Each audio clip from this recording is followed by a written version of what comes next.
terms of curriculum, I have a lot to say. One thing that I definitely want to address in terms of like history classes and English classes is definitely like less trauma and like more triumph, because I think over the years, I think the 2 years that definitely stand out for me are my are the year that I had Miss Harley, which may have been like eighth grade, or and then Miss Giorgio this year in lit, because those are the years where we weren't talking about the traumatic experiences of different groups of people.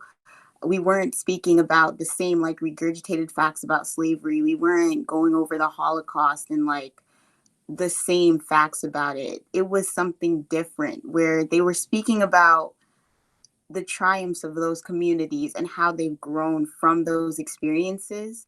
And we've kind of gone in more in depth into authors from those communities rather than going into like someone else speaking about about the trauma that they experienced. So those 2 years with like Miss Harley and Miss Giorgio have been really helpful in teaching me more than just like what my people have gone through, and more what we have done with those experiences. And like also with like Miss Harley, I like going back to her because I love her. She was so open with the curriculum, and the way that she taught us was that she gave us this kind of like autonomy to be very creative and to kind of go more into poetry, go more into like our own writing.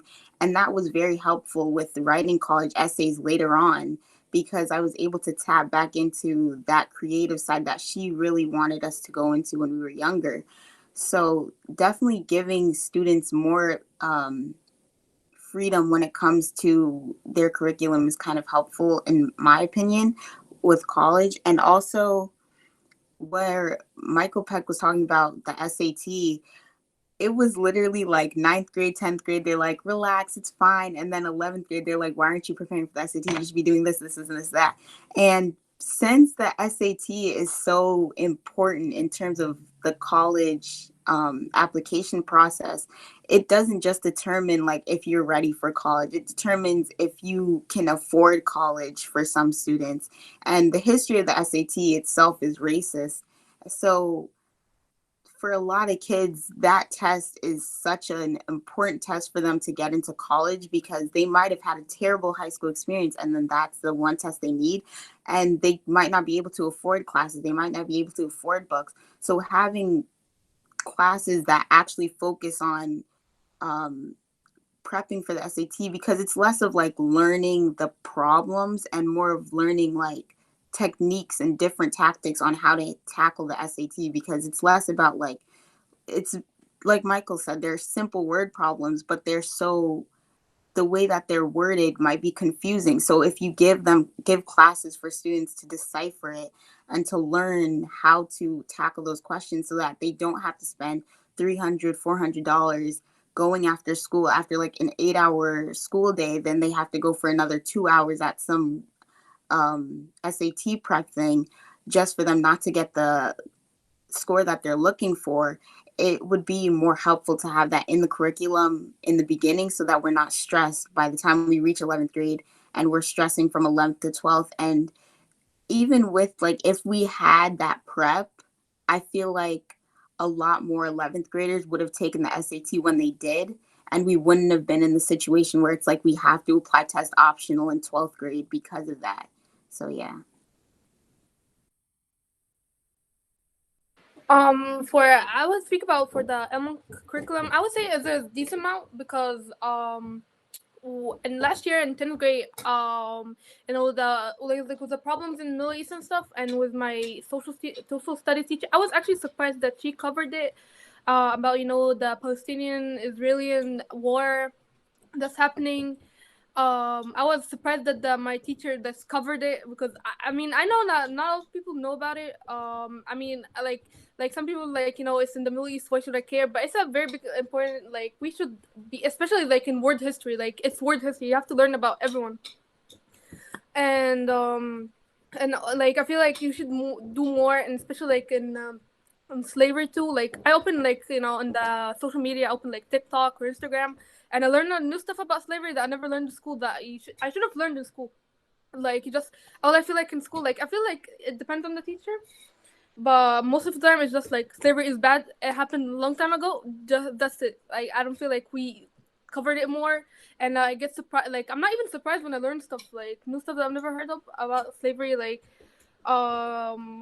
just yesterday or today, I remember like I just saw a TikTok that talked about something that happened that I've never heard about before. But I was not surprised because like the only thing that I was that sad is that we're not covering it at school. Like I should feel like we should cover more of the history, not just the basic history. Like I don't feel like we just cover more of the America's success and that's it, nothing more. I feel like we should do more. And other countries do should cover everything, not just America. And that's how I feel. I really like what Noor said about it really depends on the teacher. I believe someone else said the same thing earlier.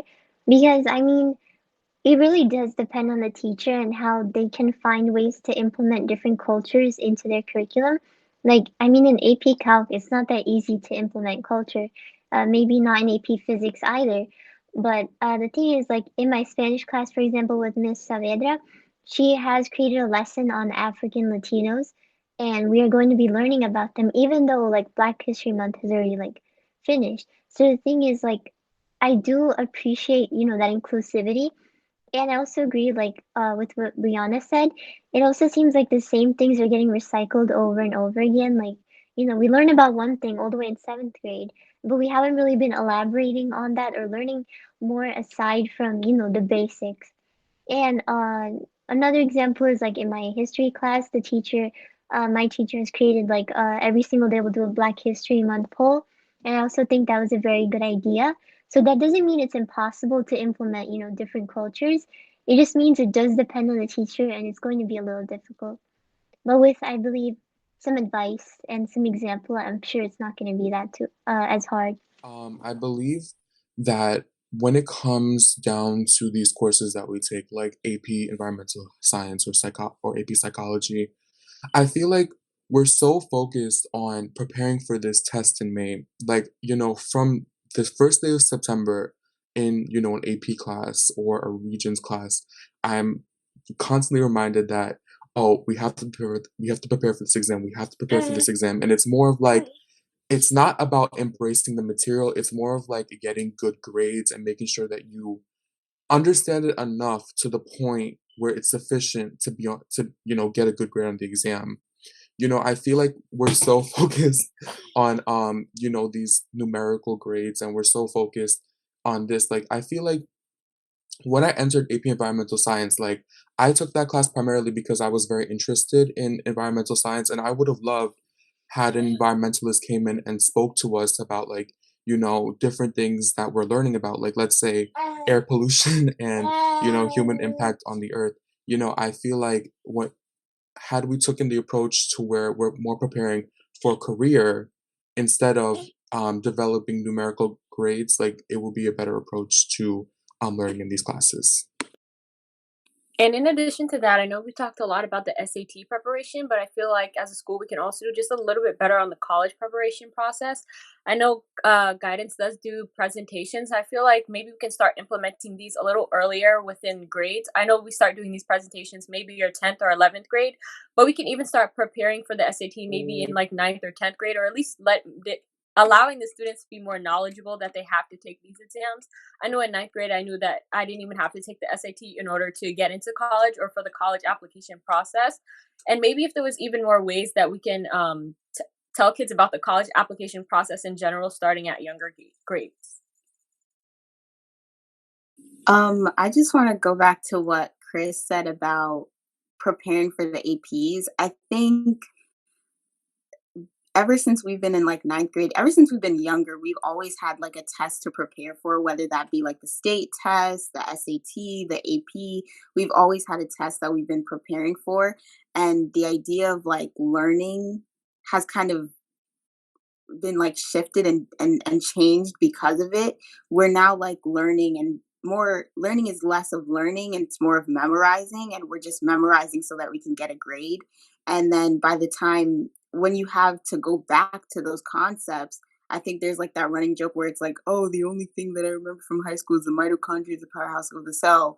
It's like you remember you don't remember anything because you didn't actually grasp the concepts that were being taught to you, because the way it's being taught is more for you to memorize it and less for you to actually learn it. And so when you go through 12 years of that way of learning, and then you kind of go to college where it's less about passing a test and more about applying that knowledge that you learned, a lot of kids might have trouble with that because you're completely changing the way that you were taught to learn things. So I think if we spent less time, I shouldn't say less time preparing kids, but more making sure the idea is soaked into the student, rather than it being something where it's like, okay, memorize it and then blank slate, next test, this is what you need to do for preparing for this test. It would make tests easier, and I think it would make the transition to college easier, because you'll see I see a lot of my college friends are having a tough time with that curriculum because it's completely different than how they've been learning their entire lives. So I think if we just spent more time actually making sure that concept is understood, rather than making it just sit in your brain so that you can pass a test, would be helpful. So yeah.